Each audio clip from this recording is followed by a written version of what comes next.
In the village of Al-Kara, no one stepped outside after the Isha prayer. Not because they feared thieves, not because of wild animals either, but because of that well. It stood outside the village, half buried in the sand, hidden behind the date palm trees. Around it lay old blackened stones, as if centuries of sun and death had scorched them. No one remembered who had built the well, and no one remembered the last time it had ever held water. But every child in the village was taught one rule from an early age. If you hear your name being called from the well after sunset, do not answer. Fahad answered. He was 19 years old. He had returned from the city for his summer break after finishing his studies. He was educated, a little arrogant, and the kind of person who laughed at the village's old beliefs.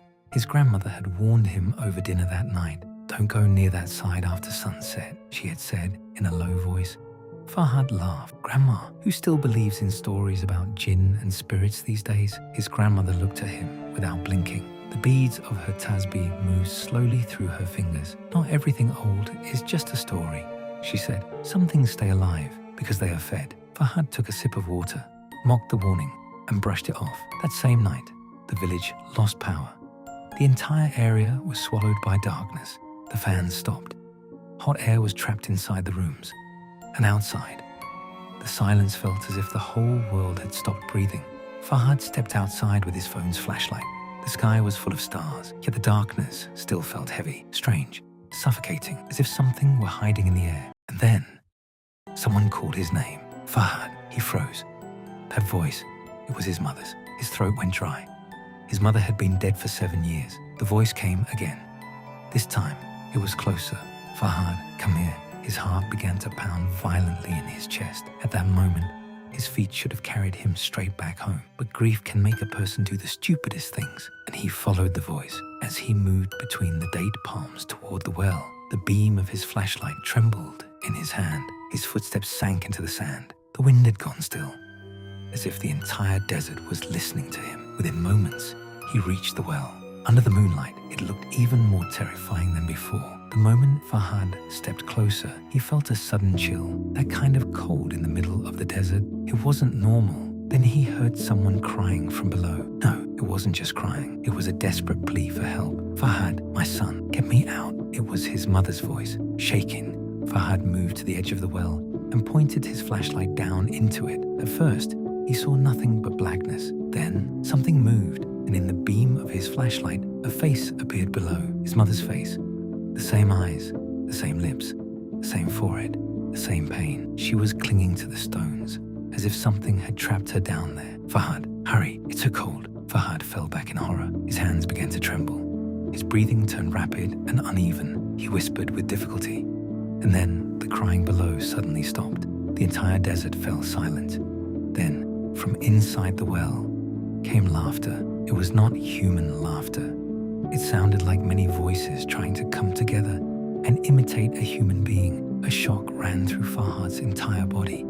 He got up and ran. Behind him, he heard something climbing, wet hands scraping against stone, as if something was pulling itself up the walls of the well, fast, far too fast.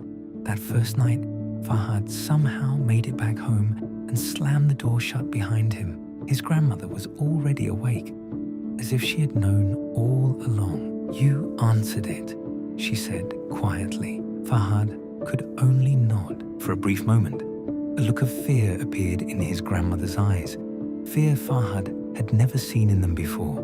"Did it take your mother's voice?" The strength drained from Fahad's legs.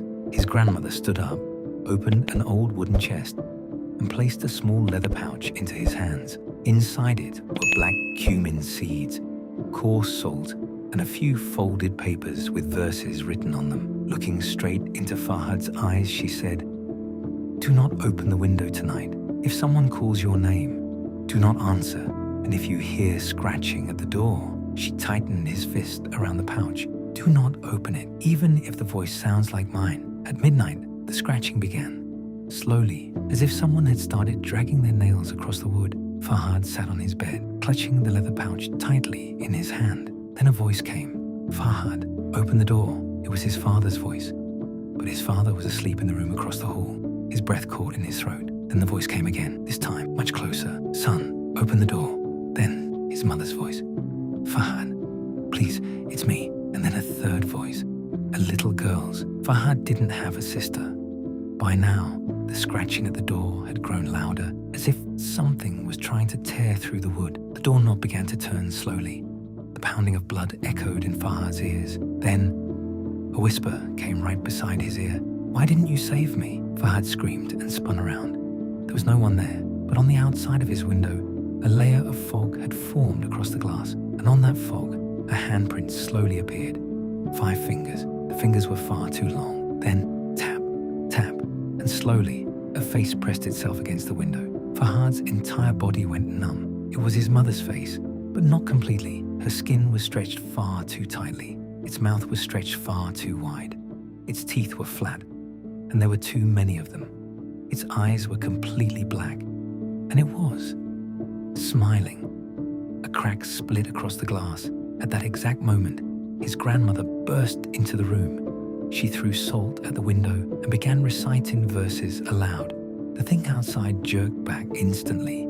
Its neck twisted at an unnatural angle. Then, still smiling, it crawled away in the wrong direction, climbing up the wall until it disappeared onto the roof.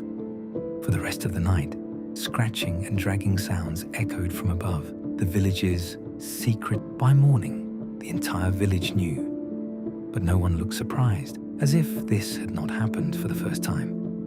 His grandmother took him to the oldest man in the village, Sheikh Ibrahim. He listened to everything. Then he remained silent for a long time. At last, he said, "Now it knows who you are." In a trembling voice, Fahad asked, "What is it?" The sheikh looked out toward the desert. "There are places in this world," he said, "where the veil grows thin, where human fear, sin, and corrupted worship give strength to things that were never meant to exist." Then he said quietly, "That well is a doorway. How do we close it?" The sheikh looked at him. "It is not closed," he said.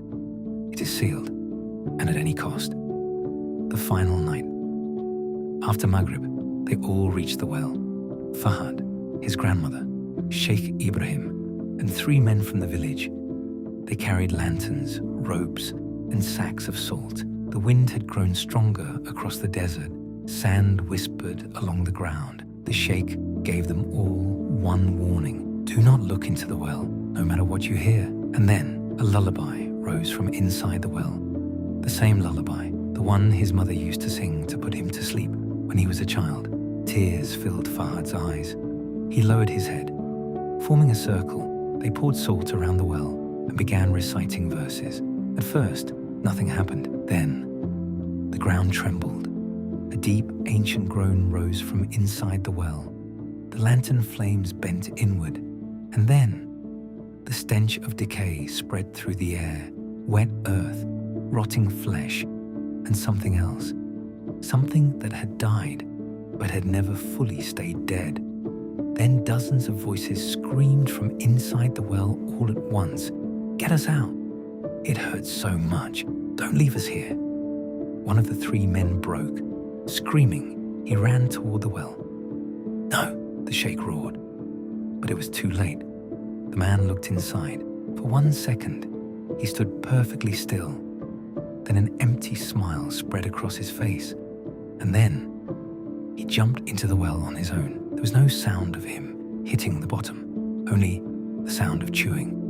Fahad's stomach twisted. The very next moment, something began climbing out of the well. First, a hand emerged, long, thin, bent at unnatural joints. Then a second hand appeared, then a head. The thing slowly pulled itself upward, so tall that it looked almost human, but not human at all. Its face kept changing every second. One moment, his mother, then the man who had jumped into the well, then a child, then a stretch of faceless skin, and then it became Fahad's own face. The thing smiled, and in Fahad's own voice it said, "You came back for me." Its mouth opened impossibly wide, and from deep inside its throat, dozens of human hands began crawling out. What was inside the well? What happened next? Fahad only remembers in fragments. Salt flying through the air, his grandmother's broken voice, the sheikh shoving him backward, and then fire.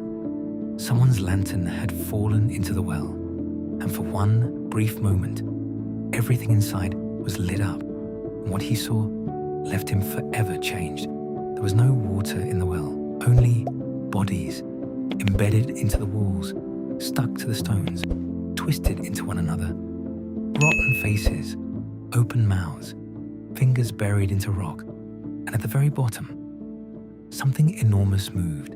It was so large that the human corpses clinging to it looked like insects. Something from a time long forgotten. Something starving. Something fully awake. Then the fire went out, and the darkness swallowed everything. By morning, the well had collapsed. Or at least, that was what the villagers said. They filled the place with stone and cement and built a wall around it. Even today, no one in the village speaks the name of that place. Sheikh Ibrahim died in his sleep 3 days later, and Fahad's grandmother never again allowed him to go outside alone after sunset. But the real horror never truly ended. Every year, on that same date, no matter where Fahad is, he wakes in the middle of the night to the same sound. But now, it doesn't come from the door, not from the window either. It comes from beneath his bed, slowly, patiently, as if something is still waiting for him to look underneath. Last year, he finally did. There was only darkness, nothing but darkness. And within that darkness, two wet black eyes were staring back at him.